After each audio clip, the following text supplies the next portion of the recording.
Vamos começar, então, com os carboidratos? Os carboidratos, a própria palavra já fala. Ó, se a gente vê aqui, deixa eu trocar essa cor. Carbo, a gente tem aqui, carbo vem de carbono. E hidrato de água. Então, são componentes que são formados por carbono juntamente com água. Por isso que eles também são denominados de hidratos de carbono. Também chamados de glicídios, de açúcares ou sacarídeos. Então, tem várias denominações. E eles são formados por átomos de carbono, hidrogênio e oxigênio. Então, esses três elementos sempre vão ter nos carboidratos. Aí, alguns vão variar, por exemplo, vão ter outros, por exemplo, nitrogênio, tá? A gente vai ver. E lembrar que eles constituem a principal fonte de energia para os seres vivos. Os carboidratos são a nossa principal fonte de energia. É a partir, por exemplo, da glicose, que ela vai ser quebrada e a gente vai produzir energia, que é o ATP, a nossa moeda energética. Então, é super importante lembrar disso. Né? Nossa fonte primária ali é a glicose. Além disso, de ser, né, a principal fonte de energia, eles participam também da composição química dos ácidos nucleicos. Vamos ver isso também, que é o DNA e o RNA, eles contêm açúcares, e o ATP, que é a nossa moeda energética, trifosfato de adenosina ou adenosina de trifosfato.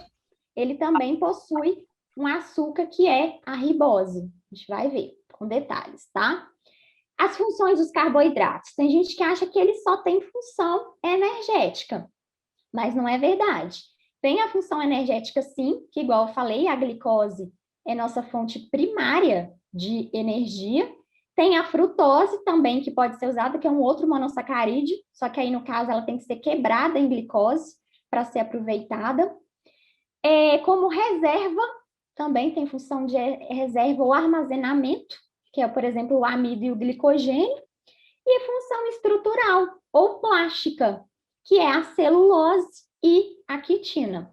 Vamos ver isso também aqui mais para frente em detalhes, tá? E aí, vamos entrar aqui então do ponto de vista químico, né? Do ponto de vista químico, o que os carboidratos eles são? Do ponto de vista químico, eles são compostos de função mista, ou seja, uma função misturada que vai ter poliálcoaldeído e poliálcool-cetona. Sei que tem gente aí que ainda não deve ter visto química orgânica, mas vocês vão ver ainda. Então, aqui, se a gente pegar, tem muita coisa de química orgânica aqui nessas moléculas, tá?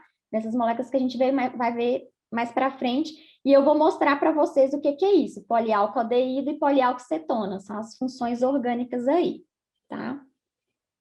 E como que eles são classificados? Eles são classificados basicamente em três grupos, com base no tamanho deles. Então, a gente tem os monossacarídeos, se a gente pegar a origem aqui, mono é um, né?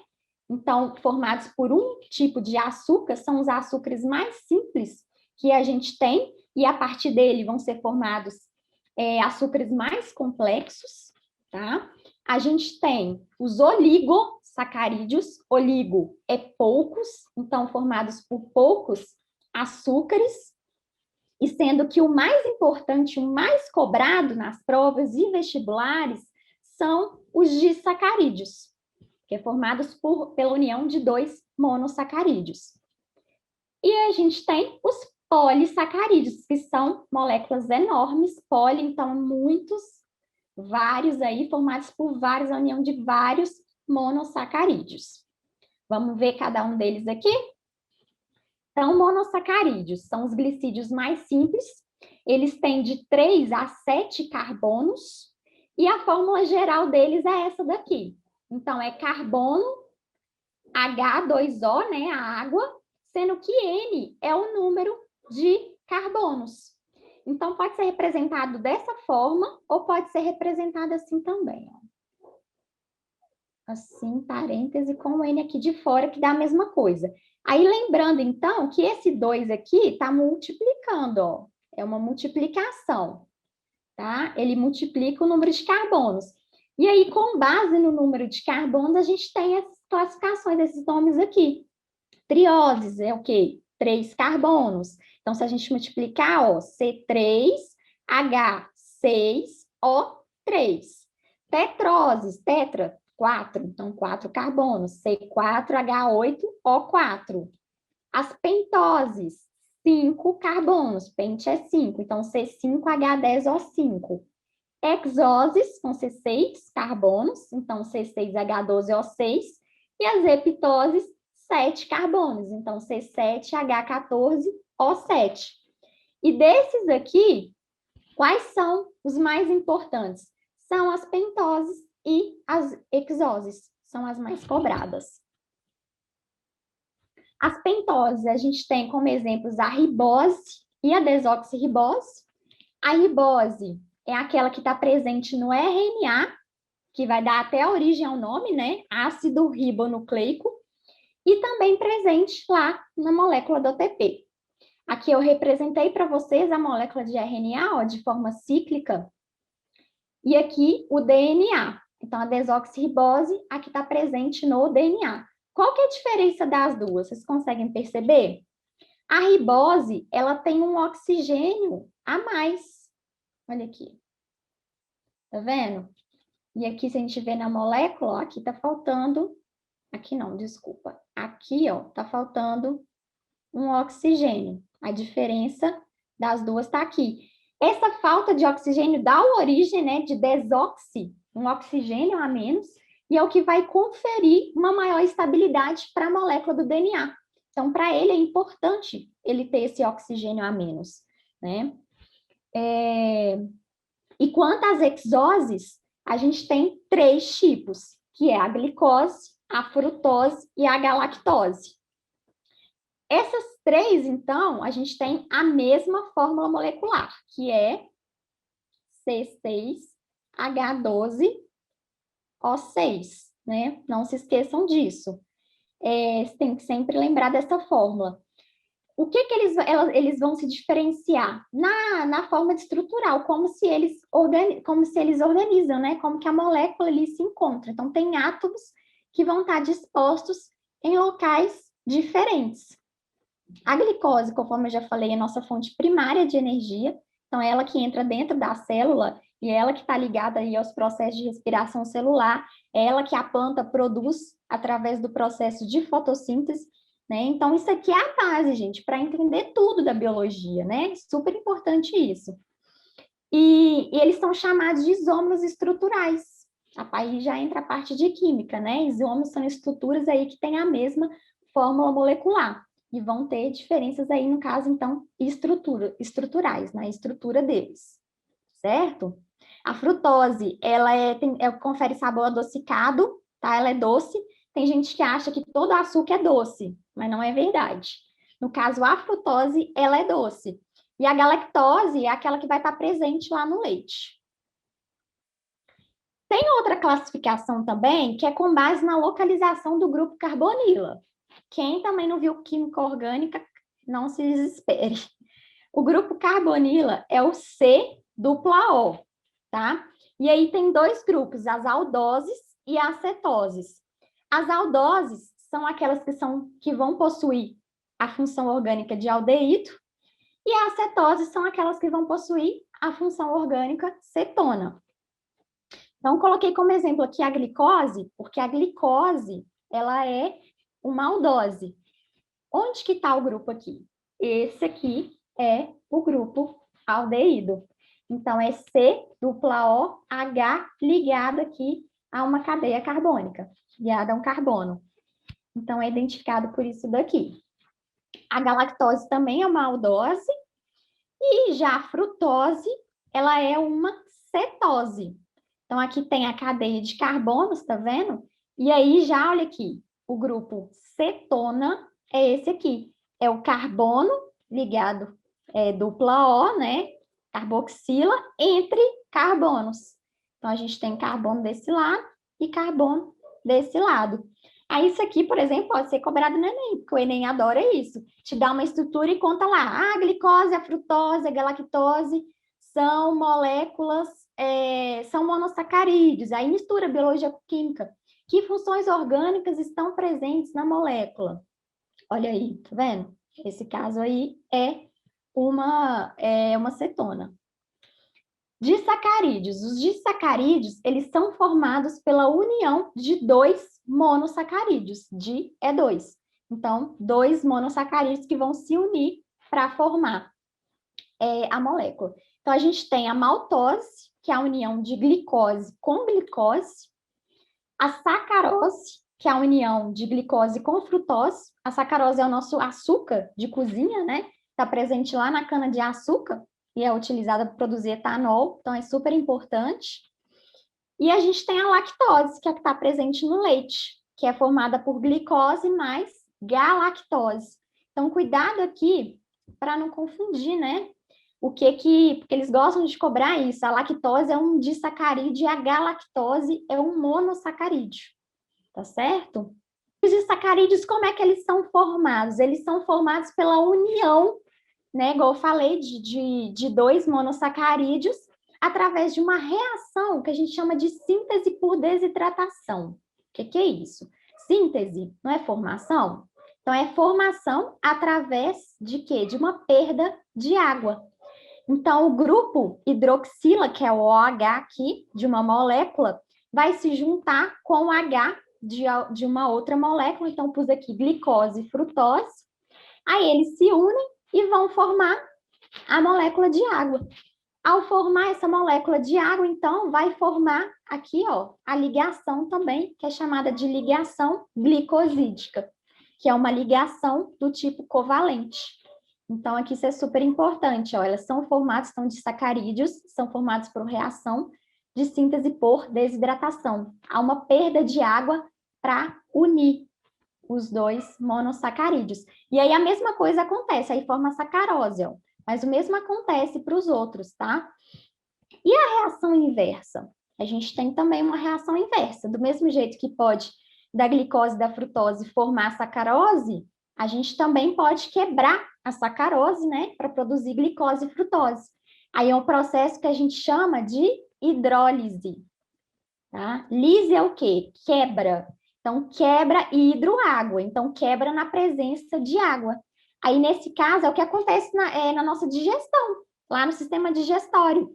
A maioria dos alimentos, né, que a gente ingere está na forma de moléculas grandes. Por exemplo, o amido. A gente não come um pão, tem amido dentro. Então, esse amido vai ser quebrado. Ele primeiro é quebrado em maltose, né, através da enzima que a gente tem a amilase. A Fê vai até falar mais para frente sobre as enzimas. E aí, depois, essa maltose vai ser quebrada nas outras duas moléculas ali, substâncias mais simples. Então, esse processo é chamado de hidrólise. Então, é a quebra aqui, que é o processo inverso. Os disacarídeos e os polissacarídeos sofrem essa hidrólise. Os monossacarídeos não sofrem. Por isso que eles são os mais simples, tá certo? Então, não esquecer que essa ligação aqui, ó, é a glicosídica, que é uma ligação covalente. A gente vai ver lá nas proteínas que a ligação é peptídica. Então, essas ligações são bem importantes, tá? E os polissacarídeos? Então, os polissacarídeos são moléculas bem grandes.